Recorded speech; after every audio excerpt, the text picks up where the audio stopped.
After 22 years of war, Somalia has a legitimate government and stability is returning. It is time for us to determine our own fate, to build on recent progress. We are now moving away from the chaos to an era of peace and development. So in 2013, the government went to Brussels with a plan for rebuilding the country called the Somali Compact.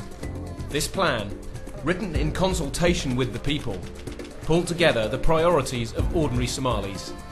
The needs, the aspirations, the priorities of all Somalis of all walks of life has been integrated into this one single document.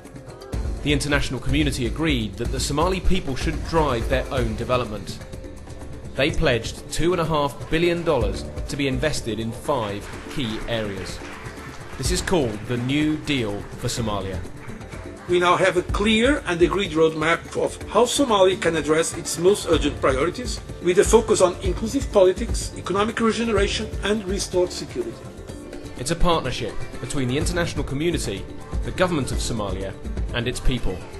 This new partnership agreement will help us to get Somalia back on its feet. The teachers, police officers, doctors and lawyers we train today are the people building the Somali state of tomorrow. But what does it mean for ordinary Somalis, and how does it relate to their everyday lives? To find out, in this film we will travel the length and breadth of Somalia. We will meet hard-working Somalis who are already building the country's future and find out how the 5 goals of the New Deal can be of most help to them.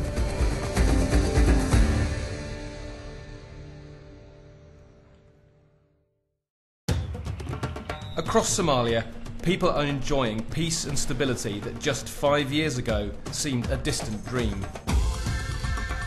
Our journey starts in the south, the breadbasket of Somalia, where farmers grow the fruit and vegetables that are sent to the commercial hub of Mogadishu and then onwards to feed the country. Sheikh Mohammed Adaw is a trader who is responsible for getting crops to market.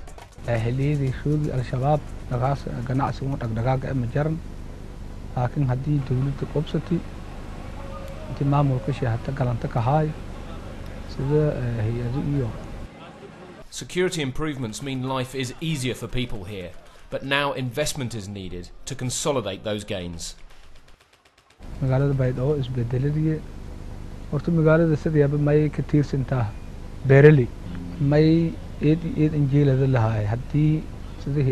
international community NGO haddii maalgelin lan helo sida beeralayda oo gobolka Baay marba haddii magaalada walaya ka nool beeralaydaas inta la maalgeli ya idin haboonada lahayd taas ayaa ku door bidan lahayd. From Baidoa, trucks carry their precious cargo by road to the markets of Mogadishu. Here in the nation's capital, business is booming. But some problems remain, and turning the calm of today into a lasting peace for tomorrow is one of the nation's biggest challenges. Security is one of the New Deal's most important goals. The government aims to build a strong and unified security force on land and sea by pulling together former fighters and different militias. Mogadishu International Airport, a vital hub in the country's economic growth. Security here is critical, and the Somali police force have the tricky job of keeping travellers safe but on the move. Local policewoman Deka Aiden Arula knows better than anyone how high the stakes are. هذا ciidanka marka jacayl aan u qabo dartiis dad ayaan uga cabsadaa degmooyinka kuwa lagu soo abaaraya nag nin baabuur kulli waa ku soo abaaraya. Passenger numbers are rising every day, and the frontline police have to be more vigilant to keep up. meeshaan waxaa ka dhacaya baaritaan lagu baarayo shacabka airportka ka dhoofaya.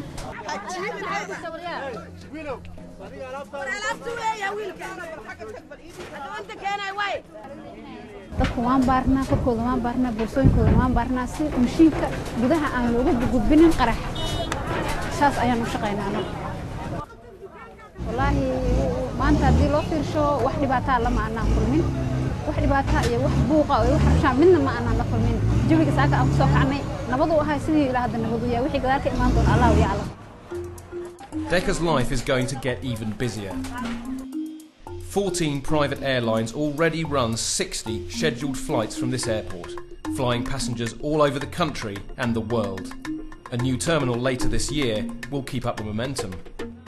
magaalada Muqdisho aad ayuu u soo kacayaa macnaha hiddiilada aan u jeedin macnaha aan rabno anaga aan hiigsanayno Soomaali haddaan nahay aad ayuu u soo ifayaa laamiyadii la dhisaayo dhismihii oo socdo magaalada adiga amniga xabad tirada badneed oo yaraatay muddo mar inay meel badha kale laakiin aysan sidii hore ahayn dadkii amnigii macnaha soo fahmay ayaga shacbiga naftirkooda hadda waa la shaqeeyaan badanaa amniga. But to keep building on these gains, security must be a priority. This is where the New Deal will help dedicated professionals like Decca to get the tools she needs to do her job. caqabado way iska jiraan sida qof oo sharci airportka u lahayn inuu kugula dagaalamaya inuu galo oo kaleeto kee qarxayo kee iska ilaalinaya marka ma taqaan waa u baahanahay qalabka la iskaga difaaco kaleeto garoonka soo u dhanyahay kulligiis in maalgelin lagu sameeyo ayaan jeclaan lahaa soonaha ka dhow iyo meel alla meesha checkpoint-kan ugu horeeya ilaa kan ugu dambeeya in lagu sameeyo siiba checkpoint-nada hore oo attack kow oo soo bilaabayo. Identifying particular needs like these, then channeling funding to them, is Somalia's best hope of staying on the road to recovery. One of the country's greatest recent achievements was the voting in by Parliament of a new president. For our political system to work, everyone must have a voice, from the national to the local level. That's why inclusive politics are a New Deal priority. By restoring trust between communities and adopting a federal constitution, the goal is to hold free and fair elections within 2 years. One of the many travellers passing through the international airport today is Sheikh Hussein Osman Ali. A politician, Hussein is the head of social affairs for Hiran region. He is on his way home to Beledweyne. xafiiskan marka waa xafiiska sida gaarka arrimaha bulshada u quseeya ama u daneeyo waaye waxbarashadii waxaa hoos imaanaya caafimaadkii waxaa hoos imaanaya odayaashii dhaqanka waxaa hoos imaanaya biyo nadiif inay dadka helaan. Beledweyne is a bustling market town on the main trade route between North and South Somalia. With its famous camel market, the town is home to more than 100,000 people. hadda magaalada Beledweyne ganacsigeeda waa u jeedaa hadda sidoo furan yahay oo amriya waa aragtay marka magaalada Beledweyne dadka degan waa dad yaani nabadda jecel waa dad dawladda taabacsan waa dad yaani ganacsiga ay aad yaani magaalada ugu horeyso marka insha Allah yaani waa ku soo dhawaabaan ku leh. As elsewhere in Somalia, things are improving here, but Beledweyne still faces some problems. runtii xaqiiqatan maalmo hore waa la socotaan laba qarax halkan ka dhacday qaraxii hore yaani ma garatay wuxuu ahaa qarax yaani ma garatay rumuudka kuwa lagu hagaayo ahaa oo nin baa soo nidaamiyay qaraxii kalena saldhiga la beegsaday maalmaha dareenkeena aad u kaxsanaa runtii maxaa yeelay bulshadii baa waxa ka soo gaaray qaraxdaas. Sheikh Hussein knows that to solve local problems you need local knowledge. labada maalin odayaasha dhaqanka ayaan kulamo la leenahay oo beledka degan ayaan ku wareysanaa wixii ahwaashooda wixii akhbaartooda iyo xaaladda dalka uu maraayo. intaasna waxaan uga dan leenahay baahida ay u qabaan dawladda waxay uga baahan yihiin oo kale mesela haddii ay bulshadii u baahdaan mesela maamulkii gobolka ay u baahdaan sida gudoomiyaha gobolka sida gudoomiyaha degmada hadday u baahdaan ama wax yaani maamulka kale ku saabsan u baahdaan bulshadii xiriiriya marka iyada xiriirinayso maamulkii ku xiriirayso. Today, he is holding his weekly consultation with local elders. adiga xataa gudoomiyaha xaafadda kuwashid hadda waxaan ilaga rabaa xaafadihiina marka Beledweyne aan soo galay marka xaafadii waxaa la rabaa marka xaafadii gobolka Banaadir aan ku dayasho u noqon oo qolo walba xaafadeedu waxaa la rabaa ganacsiga inuu soo noqdo nabadgelyada aad ka shaqeysaan gudoomiyaha xaafadda saldhiga uu yaal biliiska uu la shaqeeyaa amnigii waa fiican yahay ganacsigii waa fiican yahay kaal arag hawsha u kala socdo maanta ninka nabadiidka waxaa garan kara oo soo sheegi kara waa bulshada ninka markuu yimaado qoys uu soo deganaa qoys oo bulshada ka mid ah soo deganaa waa qabiil waa Soomaali waa qabaa'il Soomaali ka mid ah markuu yimaado meel uu soo deganaa. Local needs and concerns are the foundations of national politics. dareenkayga runtii magaalada beledweyne marka la yiraahdo runtii dareenkeena hadda aad u fiican yahay magaalada hadda aad u soo kacaysaa waad aragteen suuqa xoolaha waa soo aragteen ganacsiga waa soo aragteen shalay bacdahan joogni waa aragteen magaalada marka aad iyo aad nabadgelyada u fiican tahay waxaana keenay isku duubni hay'adihii dawladda oo maamulkii uu kamid yahay iyo bulshadii shacabkii. Understanding and addressing the priorities in regions like Hiran are the necessary first steps to rebuilding a national political system. Horta maalgelinta beledweyne meelo badan ayaa loo baahan yahay laakiin meelaha hadda aan maalgelinta uga baahanahay waxa waa elaboorka iyo jidadka iyo isbitaalka oo arrimahaas aan ugu muhiimsan. The New Deal will make sure that everyone is represented in the running of the country. Free elections are taking place in 2 years' time, and the constitution needs to be reformed. Bismillahirrahmanirrahim. New Deal horta waa aadan usoo dhaweeyay waa maxaa yeelay waa baleenkii ugu horeeyay oo dawladdan ku meel gaar waa ka baxday dawladda waxay noqotay dawlad rasmi ah marka runtii dawladdana fursad ay u tahay anaga ka gobol ahaan fursad ay noo tahay arrintaas insha Allah New Deal marka waa aadan usoo dhaweynaynaa. In the meantime, men like Sheikh Hussein are the key to making sure that Somalia's national politics are aligned with the needs of the Somali people up and down the country. The lifeblood of our economy is in our animals. 2/3 of us earn our living from livestock farming, and a major part of this is the camel trade. No wonder then that the government has identified the industry as a key driver of future economic growth. Another New Deal priority is to secure growth by building economic foundations for Somalia. By managing our natural resources and investing in infrastructure to boost productivity, jobs can be created for the young and living standards improved. In Beledweyne, the camel market is open. Somalia is home to about 6 million camels, the largest herd in the world. And this is one of the busiest markets in the country. Ibrahim Mohammed is a trader looking to buy some camels.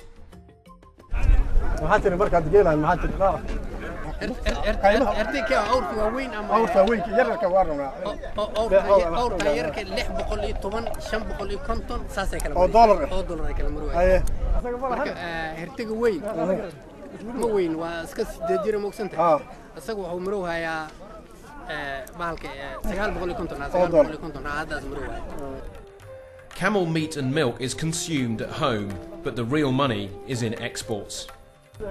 For traders like Ibrahim, growing stability has made it easier to get his animals out to wider markets. waxa weeye hadba dalabyaha hadba heerkii xoolaha marka iyaga ah loo baahan yahay oo jar ariga awrta ah sida awrta oo la dhoofiyo baahida ganacsi markii soo sheegtaan nimanka ganacsatada oo degan wadamadaas qaliijka ayaa waxa soo dalbada xoolo waxaan doonaynaa xoolo nooc geel sida oo kale lo maanta horto nasiibkeena wuxuu Ilaahay ka dhigay adoo ilaa 6 neef oo soo heshay oo gadnay waxa loo diriyaa meesha liiraa gobolada dhexe degmada Cadaado insha Allah waxaan jecelnahay inta marka wixii kale hore u joogi in sax la isku saar halowr loo diro degmada gobolka bari ee Boosaaso magaalo xeebadka kadib saas loogu yeeriyo waxaana sida badan hadda xoolaha loo raraa Sacuudiga dawladda boqortooyada Sacuudi Arabia. From the market in Beledweyne, next stop on a camel's long journey is the port of Bosaso.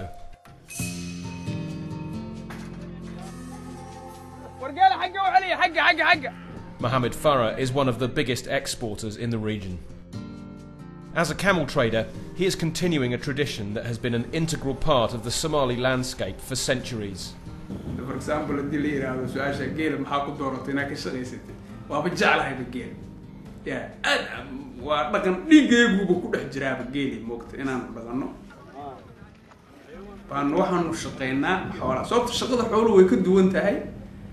shaqooyinka kale oo ah xafiis bay aadaysaa waa xiraysaa waa iska tagaysaa hadaad ma soo noqonaysid laakiin mararka qaar kood waxa kugu kalifaysaa xoolaha markaa ka shaqeynaysid subaxii ilaa habeenkii inay shaqeysid waxay noloshooda ugu tiirsan tahay xoolaha oo geel iyo ariga iyo lo'da ama waxay ka helaan hilib ama waxay ka helaan caano ama way dhoofsadaan oo way ka ganacsadaan wixii waana waa resources diyaar ah oo wadankeena noo yaala marka in laga faa'iideysto dadkana looga faa'iideeyo وأرن آدي مهم وآ.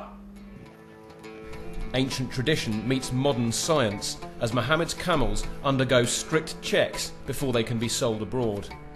hadda maanta waxaan aragtay geel annoo ka shaqaynayna oo maxjarkii joogna marba meel bay xoolihii ka keenaan oo ay ka yimaadaan marka boosaaso waa meel u furan xoolaha Soomaaliya oo dhan meeshay ka dhoofaan marka hadda ganacsigu guud ahaan xooluhu meel kasta ka yimaadeen laakiin meesha ay ka dhoofaan oo lagu baaro oo caafimaad waa halka kan adunkuna hadda indhiina wax ku arkayseen geel iyo physical laga shaqaynayo iyo asagiyo dhigi maaragta blood sample la sameeyo laga shaqaynayo inta ma arkayseen. Saudi Arabia recently lifted a 9-year ban on the import of Somali camels, which had devastated the industry. Now traders need to be sure there are no more interruptions to the trade. baarka dhiiga physicalki waxaad maxaa ku raada dusha iyo waxyaalaha la baarayo dabeedna dhiig baan ka qaadaynaa dhiigaas baarkaas la geeyo lagu baarayaa insha Allah Saudi buu dhoofayaa geela kale oo dhiman hadda fiisteynayna insha Allah bacda qadan isna u imaanayna iyo xogaa soo dega dhameystirayna xogaa hadda gawarida ku hadda geela xaga baabuurka xaga yimid Bosasso's location, right opposite the Arabian Peninsula, has allowed Somali traders like Mohammed to challenge Australia's dominance over the Gulf Arab livestock market. Bosaso waxay ku taallaa strategic location oo u dhow wadamada khaliijka Gulf countries oo aan xiriir dheer oo ganacsi marka xoolaha meelaha u dhoofino oo kale geel oo kale markaan ka hadlayno ariga kulli waxa kamid ah Saudi Arabia oo aad geel oo qaata Dubai oo kale Imaaraadka oo geela ayaga laftigooda qaata oo ogtihiino hadda dadkii adduunku wuxuu rabaa inuu soo barto oo u soo noqonaya cunida iyo cabida geel hilibkiisi maxaa la yiraahdaa daawo caanihiisina maxaa la yiraahdaa daawo Dubai hadda tagto Imaaraadka alcayn oo kale meelo badan baa laga sameeyay waxa arkaysaa chocolate camel chocolate moogta ice cream ma laga yaabaa wadamada khaliijka barkee uu ka fiican yahay kan kale. In the last 3 years alone, more than 3.5 million animals passed through this port, 80% of Somalia's total exports. A healthy livestock trade could be a big driver of our future development and prosperity. Natural resources ka Ilaahayna siiyay oo available ka diyaarka ah maanta oo laga heli karo Soomaaliya lagana shaqaysan karo. Bosaso shipped $700 million worth of livestock overseas in the last 3 years. It's an exciting opportunity that the New Deal can build on. But there is still much room for improvement. Jidadkuna way fiican yihiin meelaha badankooda markii la fiiriyo laakiin markii Puntland iyo koonfurta laga hadlaayo oo hadaad rabto inaad balduweyne ka timaadid oo kale ama meel ka shaqeysa rabto inaad ka timaadid jidadku waa xun yihiin infrastructure ku aad buu u baaba'san yahay marka meel lagu tagi karay 8 saac hadday ka qaadato 3 maalmood ama 4 maalmood hadda waa dareemi karnaa halkaas waxa jira hoos u dhac oo xaggi maaragtay ganacsiga ah. And bad roads are not the only problem. Somalia's camels produce more than $100 million worth of milk every year, but there is nowhere to process it. aad bay u fiicanta waxyaabaha aad ugu xumaay waxa kamid ah annagoo ah wadamada ugu xoolaha badan adduunka ba haddana milk powder banaanka keenayna annaga ahayd in caano dhoofino haddii ganacsatadu xoolaha la maalgeliyo oo baadama xoolo badan aynu leenahay la warshadeeyo caanaheedii waxaan aaminsanahay mustaqbalka in caanaha Soomaaliya la iib geyn doono. The New Deal aims to manage our natural resources like camels and rebuild the infrastructure so that the trade in them can flourish. In this way, Somalis like Mohammed can create jobs and build livelihoods for the future. Revelation in Jerusalem, Shalom, Salam Alaikum.